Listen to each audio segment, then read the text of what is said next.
In the heart of Izayama village, where the morning sun rose gently over clay rooftops, where children chased chickens through dusty red paths, and where elders sat beneath the Udala tree to discuss the affairs of life, there lived a woman whose name was spoken with reverence, respect, and quiet admiration.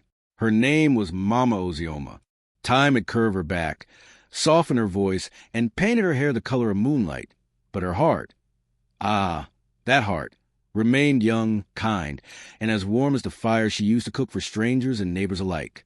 She lived alone in her humble compound, surrounded by her clay pots, her mortar and pestle, and the memories of a life built on sacrifice. But even in her solitude, Mama carried a joy that no one could steal. Her only son, Obinna, the pride of her youth, the reason she survived her hardest days. Obinna was everything she prayed for: handsome, hard-working, respectful, and ambitious. When he left the village for university, Mama Ozioma danced barefoot around her compound, singing praises. And when he got a job in Lagos, she told the entire village, "Izayama people, rejoice with me. My son shall build a name for himself. He will return one day, and my tears will become smiles." But life is a river that flows where it wishes.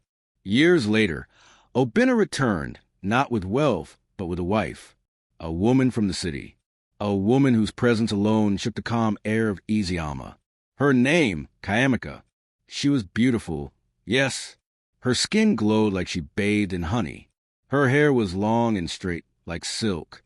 Her nails were polished like glass. Her perfume traveled ahead of her like royal announcement. But her heart was sharp, proud, unyielding, carved with the arrogance of someone who believed the world itself was beneath her feet. The moment she stepped into Obinna's family compound, she wrinkled her nose. This place, ugh, it smells like village. Mama Ozioma, standing at the door with arms open for a welcoming embrace, paused. "My daughter," she said softly, "welcome home." Chiamaka didn't hug her, didn't greet her properly, didn't smile. Instead, she glanced around again and muttered, "So this is where you grew up, Obinna? You never told me it was this primitive." The villagers watched from a distance, their whispers floating like dry leaves in harmattan wind. This wife, her eyes are too sharp. She will give Mama Ozioma trouble. Even her footsteps sound proud. They were right. From that day forward, trouble sat inside the house like an invited guest. At first, it began with small things, an insult here, a complaint there. "Mama, stop touching the curtains. They are too expensive for your hands." "Mama, don't sit on that chair. It is imported." "Mama, your village food smells too strong." "Mama, you talk too much." But small insults, repeated daily, become heavy stones in a mother's heart. Still, Mama swallowed them quietly, because she loved her son, and because she hoped the day would come when Chiamaka's heart would soften. But hope sometimes waits longer than the body can endure. Months passed. Obinna moved back to Lagos with his wife. Mama stayed behind in the village. Chiamaka was relieved. Obinna was torn. Mama was lonely. One cold harmattan morning, Mama fell ill. The village air was unforgiving, and the nights were colder than usual. When Obinna heard, guilt pierced his chest like a spear. He returned to the village, lifted his mother gently, and said, "Mama, you will come with me to Lagos. You need rest, care, and warmth." Mama smiled weakly. "Thank you, my son. May God bless you." But in Chiamaka's eyes, fire burned.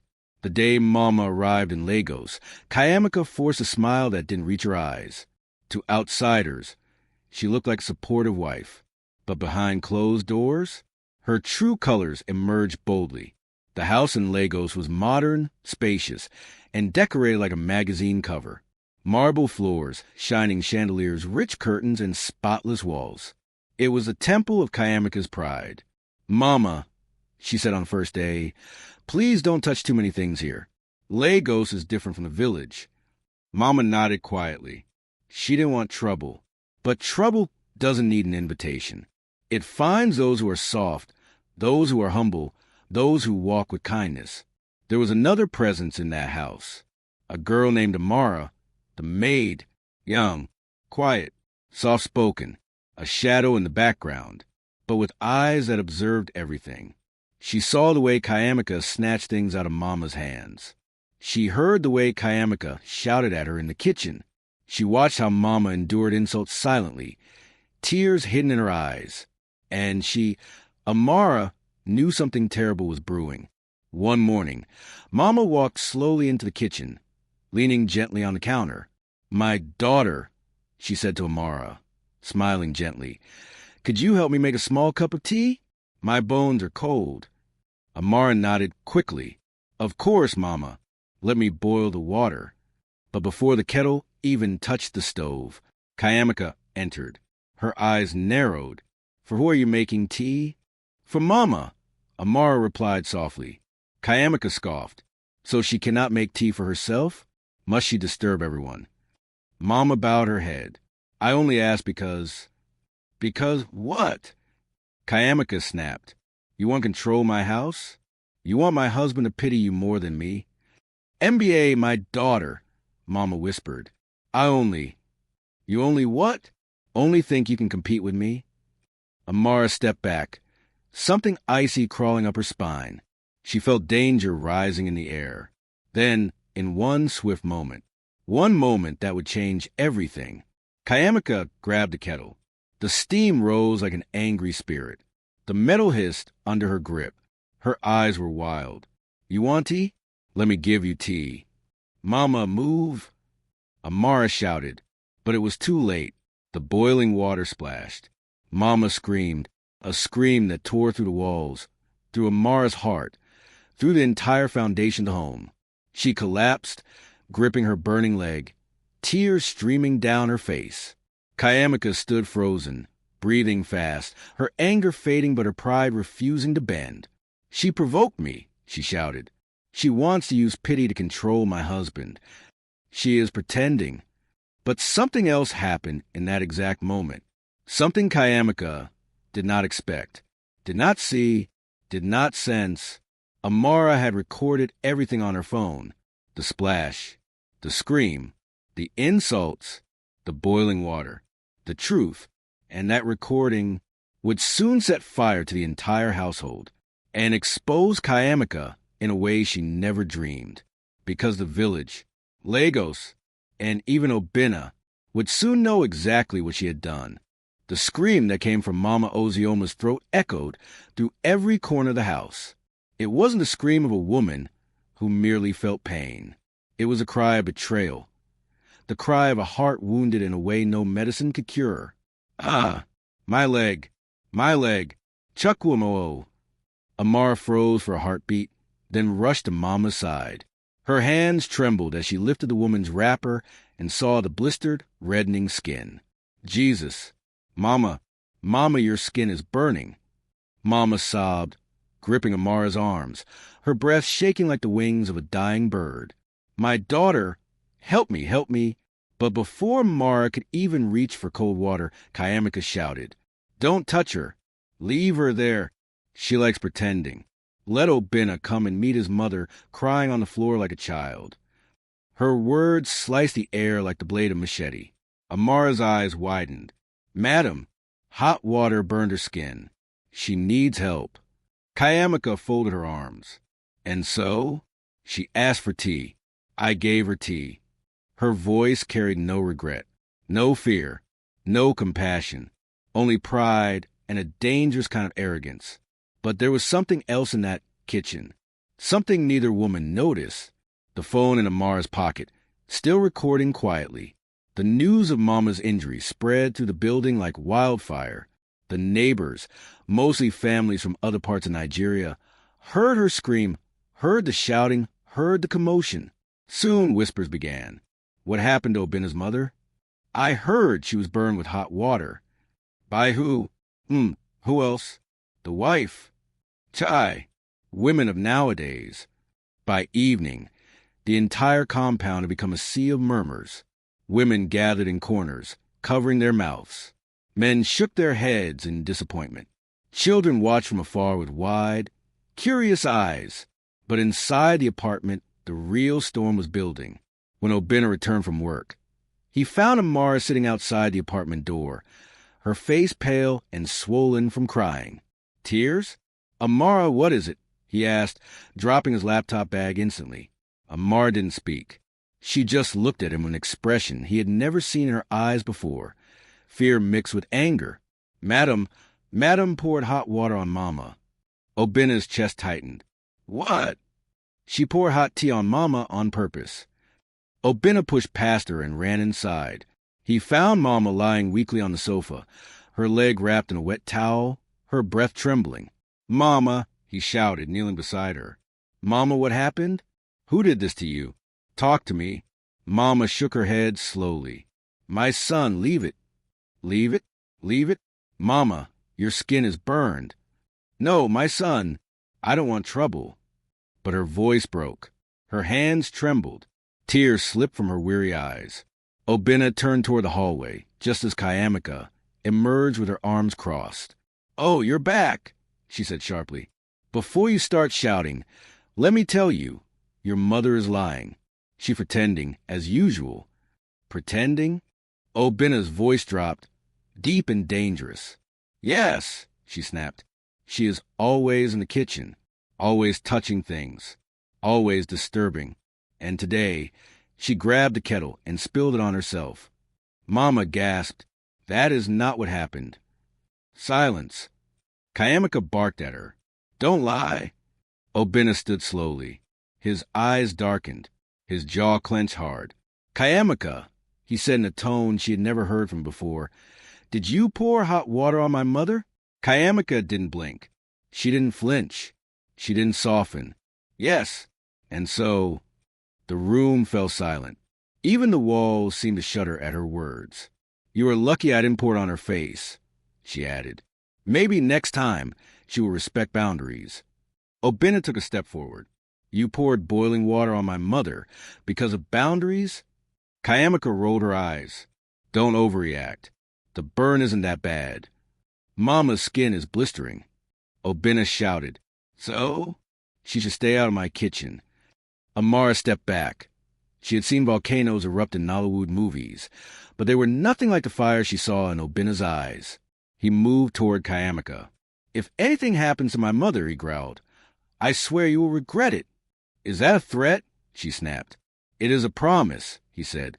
Chiamaka opened her mouth to reply, but something invisible, pulled her attention. Amara was quietly reaching for a phone. Chiamaka frowned. What are you doing with that? Amara's voice trembled, but she stood tall. I recorded everything. Madam. Silence exploded in the room. Obinna froze. What did you say? Amara swallowed hard. I recorded when she poured the water, when she shouted at Mama, when Mama screamed. I have the video. Chiamaka's eyes widened. That's a lie. Give me that phone. But Amara stepped back and raised her hand in warning. If you touch me, I will upload it now. Obinna looked between the two women. Amara, he said quietly, is everything in that video true? She nodded. Tears filled her eyes again. Everything, sir. The next morning, the video spread through the entire compound. Neighbors watched it with horror. Women clutched their chests. Men shook their heads in disgust. One woman shouted, Ha! This girl is wicked. Wickedness no day even hide again. Another added, She is a devil, pouring hot water on your husband's mother? What kind of wife is that? By noon, even people from neighboring compound were talking. Mama Ozioma, the sweet woman that prays for everybody. How can somebody treat such a mother like this? Obinna must act. He must not keep quiet. The entire Lagos estate buzzed. In Nigeria, two things spread faster than wildfire. News of wickedness, and news involving a mother-in-law. That evening, Obinna did something he had never done before. He called a family meeting. He invited his uncles who lived nearby, his aunties, a few respected elders from their village community in Lagos, and even the landlady, Mama Nkechi, whose tongue was sharper than pepper. When everyone arrived, Obinna stood in the living room like a soldier preparing for war. As you have all heard, he began, voice steady but cold, Something happened in my house. Something terrible. He pulled out his phone. I want you all to see it. He pressed play. The room became silent as the video unfolded. Mama begging softly. Chiamaka shouting. The kettle lifting. The hot water spilling. The scream. The insult afterward. When the video ended, not a single person moved. Then the murmurs began. Chai, NWA at the Egwu. This girl is dangerous. Your wife poured hot tea on your mother? A woman with no fear of God. She should be punished. She is not a wife. She is a curse. Chiamaka, who had been standing in the corner, burst into tears. It was a mistake. I was angry. She provoked me. But the elders were not moved. Anger may make a person shout. It may make a person slam doors. But pouring boiling water on an elderly mother? That was not anger. That was wickedness. Elder Oakley leaned forward and said, Obinna, this wife of yours, her spirit is not good. If you do not handle this matter, it will destroy your family. Others nodded. Mama Nkechi added, If she can do this to your mother, she can do worse tomorrow. Open your eyes, my son. Chiamaka cried harder. Is this how you all will judge me? After everything I've done in this house? Everything, the landlady barked. You did wickedness. That's what you did. The room erupted. Amara shrank to the back. Mama lay resting in her room, unaware the house was shaking because of her suffering. Obinna finally raised his hand. Enough. The room fell silent. He looked straight at his wife. Chiamaka, after what you did, the night after the family meeting was the longest night that house had ever experienced. Silence sat heavily in every room. Not the peaceful kind. No, this was the kind of silence that comes before a storm, the kind that tightens the chest, dries the throat, and keeps every heart beating faster than usual. Chiamaka locked herself inside the bedroom, pacing back and forth like a trapped animal. Her tears had dried. Her anger had become fear. Real fear. For the first time since she entered Obinna's life, she realized something she never believed possible. She was no longer in control. On the other side of the house, Mama Ozioma slept fitfully. Her breath came in short, painful waves. Every now and then, she winced as the burn throbbed beneath the ointment. But despite her pain, her heart was not angry. Mothers rarely know how to hate. Even when treated unfairly, their hearts fight to forgive. Yet, forgiveness is a seed that grows slowly.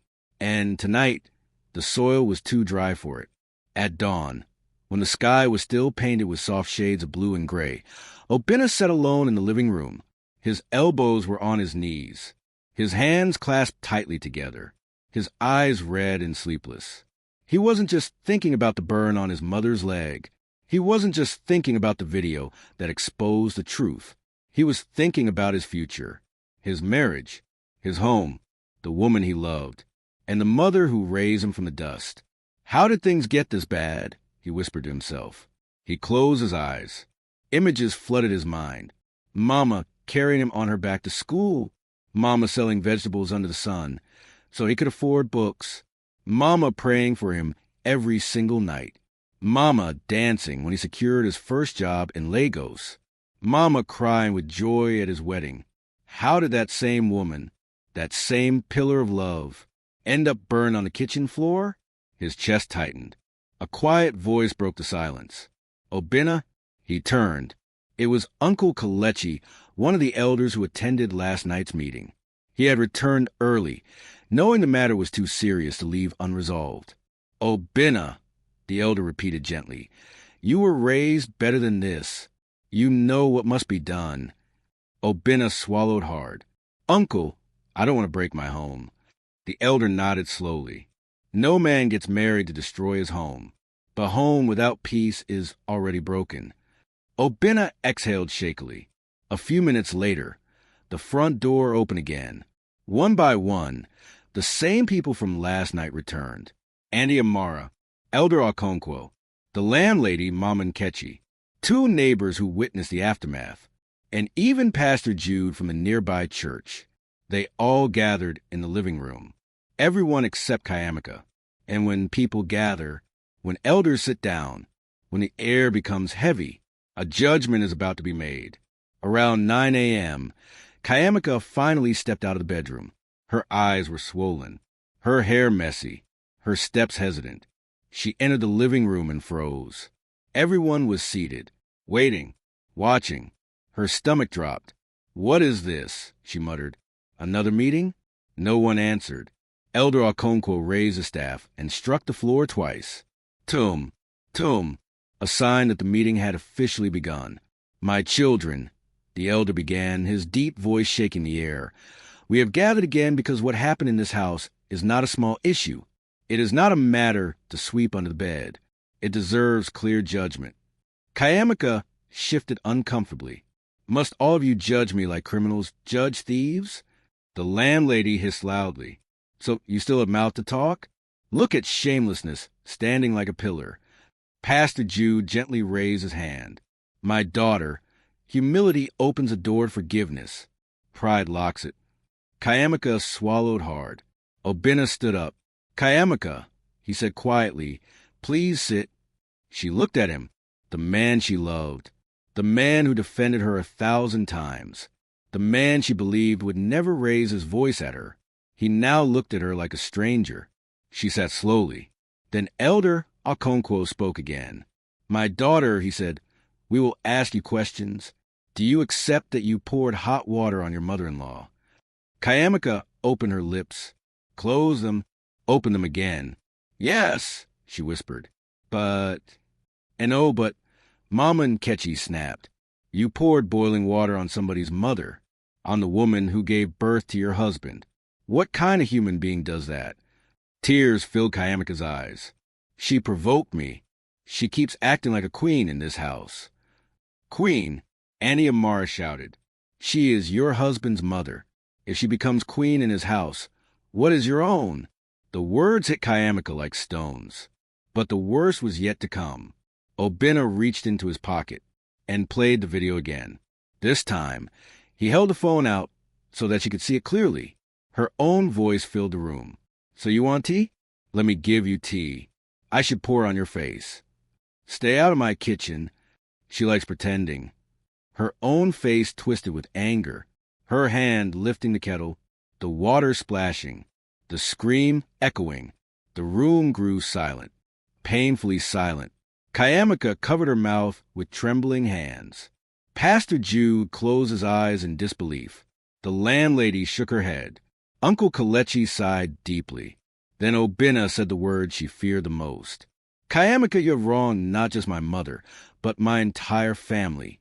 Her heart dropped, but he continued, "And today, you'll answer for it." She trembled. "Obinna, please don't do this to me." Obinna's jaw tightened. "Do what?" "Hold you accountable." She burst into tears. "Please, don't disgrace me in front of everyone. I'm your wife." "And she is my mother," Obinna said firmly. "The one who carried me for 9 months. The one who suffered for me. The one you nearly burned today." Chiamaka's breath shook. Her tears fell freely. Pastor Jude stood and spoke. "My daughter, the Bible says, honor your father and mother, so your days may be long. Because you married Obinna, his mother became your mother too. But instead of honor, you poured fire." The elder added, "Every wife has her fault. Every mother-in-law has her weakness. But there are lines you must never cross. The moment you lifted that kettle, you crossed a line." Chiamaka looked around the room. Every face was hardened with disappointment. Then the elder spoke the words that sealed her fate. "Today we will give you a choice. A test." The room leaned forward. "You must kneel before your mother-in-law. Ask for forgiveness. Swear never to raise your hand against her again. And serve her for 7 days until she heals." Chiamaka's eyes widened. "Kneel? Serve her? In whose house?" "In the house you almost turned into a grave," the landlady snapped. Chiamaka looked at Obinna. "You want me to kneel? Me, Chiamaka, to kneel before your mother?" He didn't blink. "Yes." Her lips trembled. "I will not." Elder Okonkwo struck the floor again with his staff. Then the second path opens. What path? She whispered. The elder looked directly into her eyes. The path of leaving this house. The room froze. The air tightened. Chiamaka gasped. Obinna, and no, please. Obinna's voice cracked slightly, but he remained firm. Choose, Chiamaka. Her eyes darted from face to face, to the floor, to her trembling hands. Kneel and repent, or pack your bags. The decision was hers, and the entire village of Chiamaka, the entire Lagos estate, the entire world watching through the lens of consequences, waited to see what she would choose. Would pride rule, or would humility save her marriage? The answer would shock everyone. The moment Elder Okonkwo gave Chiamaka her two choices, the entire room fell so silent that even the ticking wall clock sounded like thunder.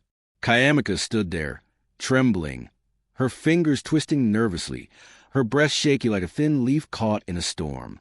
Her pride pushed her in one direction. Her fear pulled her in another.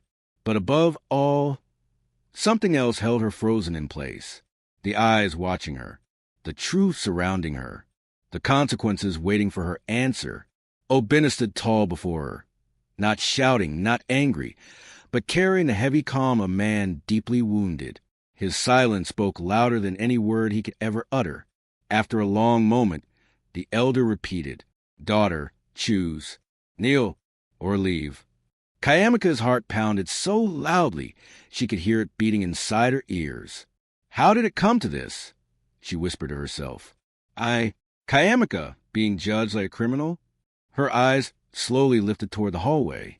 There, leaning weakly on the wall, stood Mama Ozioma, her left leg bandaged, her hand shaking slightly, her breath shallow. But her eyes, though tired, still carried warmth, still carried the same love that had always lived in them. Mama, Chiamaka whispered, guilt stabbing her heart. The elderly woman didn't speak. She simply looked at her, not with hatred, not with revenge, but with a quiet, painful disappointment that pierced deeper than any insult. A silence settled. Then Mama slowly walked forward with Amara supporting her. The entire room rose to their feet. Even injured, even hurting, Mama commanded respect with her presence. She reached the center of the room and faced Chiamaka. My daughter, she said softly, her voice cracking like a fragile calabash. I did not come to this city to take your place. I came because I was sick, and because I miss my son. I did not come to fight you. Her words were gentle, but they landed heavily on every heart. Tears filled Chiamaka's eyes. Mama, please? I didn't mean... Mama lifted her hand slightly. Don't lie to yourself, my daughter. Your anger took over you. Pride controlled your spirit. You forgot your home training, and you forgot God. The room murmured in agreement. Mama continued, I am old. I will not live forever. But every day I wake, I pray that my son and his wife will build a peaceful home, a home where children will grow with love, a home where respect lives. Chiamaka covered her mouth. A sob escaped her. Mama took a breath and spoke the words that melted even the hardest hearts. If kneeling will break your pride, if serving me will teach you humility, then let it be so, because pride destroys a home, but humility rebuilds it. Chiamaka's knees shook. Her eyes met Obinna's. She did not see anger there anymore, only sadness and a silent hope that she would make the right choice. Finally, slowly, with trembling legs, Chiamaka fell to her knees. The room exhaled as if the walls themselves had been holding their breath. She bowed her head deeply. Mama, she whispered through tears, I am sorry. I wronged you. I hurt you. I acted like a woman without sense. Please forgive me. Mama's eyes softened. Do you swear? The elder asked, never again to raise your hand, your voice, or your heart against her? Chiamaka nodded desperately. I swear. God punish my hands if I ever do such a thing again. Mama gently placed her hand on Chiamaka's head. I forgive you, my daughter. A soft warmth filled the room. Even Pastor Jude smiled through watery eyes. But the elder raised the staff again. It is not enough to kneel. Forgiveness is not only spoken, it must be lived. He turned to Obinna. For 7 days, she will serve your mother, not as a slave, but as a daughter who must repair what she broke. Obinna nodded. Chiamaka wiped her tears. I will do it, she whispered. I will do anything. The 7 days. The next morning, Chiamaka woke earlier than the sun. She entered Mama's room quietly. Mama, let me help you sit up. Mama allowed her. Chiamaka brought warm water, cleaned the burn gently with trembling hands, and applied the ointment with care. Mama, does it hurt? Mama smiled softly. Pain is stubborn, but love can soften it. Day after day, the two women grew closer. On day 3, Chiamaka cooked for Mama, simple sweet yam porridge the old woman loved in her youth. Mama, she said shyly, I know it's not perfect. Mama tasted it and laughed. My daughter, this is better than some women who cook for 50 years. You have talent. On day 5, Chiamaka washed Mama's wrappers and hung them on the balcony. Neighbors watched silently. Some respected her humility. Others whispered that she deserved worse. But Chiamaka didn't care. For the first time, she felt free, stripped of pride, filled with remorse, growing in wisdom. On day 7, Mama called her. My daughter, come sit beside me.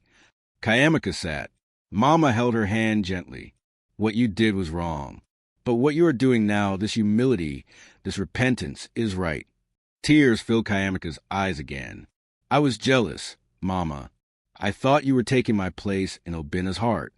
Mama smiled kindly. My child, a mother does not compete with her son's wife. Both of you have different places in his life. You are his companion. I am his root. Root? Chiamaka repeated softly. Yes, Mama said. If you cut a tree from its root, it dies. If you hate a man's mother, you wound his spirit. Chiamaka lowered her head. I understand now. Mama squeezed her hand. Good. Because a wise wife becomes a glue that holds a family, not the fire that burns it. The final gathering. On the 7th evening, Obinna called everyone again. The elders, the neighbors, the landlady, the pastor. And this time, Mama walked into the living room on her own. She looked stronger, healthier, her burn healing well. Chiamaka entered slowly. No makeup, no pride, just humility. Elder Okonkwo smiled. It seems the 7 days have done their work. Chiamaka knelt again, not because she was forced, but because she genuinely felt it. Thank you, she whispered. To Mama, to my husband, to everyone here. She turned toward Amara.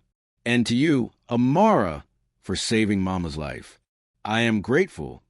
Amara smiled shyly. Mama lifted her hand. My daughter, rise. Pride pushed you down. Humility has lifted you. Chiamaka rose. Obinna stepped forward and placed his hands on her shoulders. Chiamaka, thank you for choosing our home over your pride. Chiamaka looked into his eyes. For the first time in months, soft and honest. I will never hurt your mother again.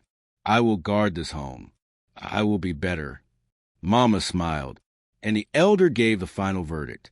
This home will stand, because pride fell and humility rose. The moral, the story ends with truth older than the oldest tree. A wife who mistreats her husband's mother destroys her marriage with her own hands. But a deeper truth is this. Pride breaks homes. Humility rebuilds them. Mama Ozioma healed. Chiamaka changed, and peace returned to the household. As night fell, Mama whispered a final proverb. When hot water burns a hand, the pain fades, but the lesson stays forever.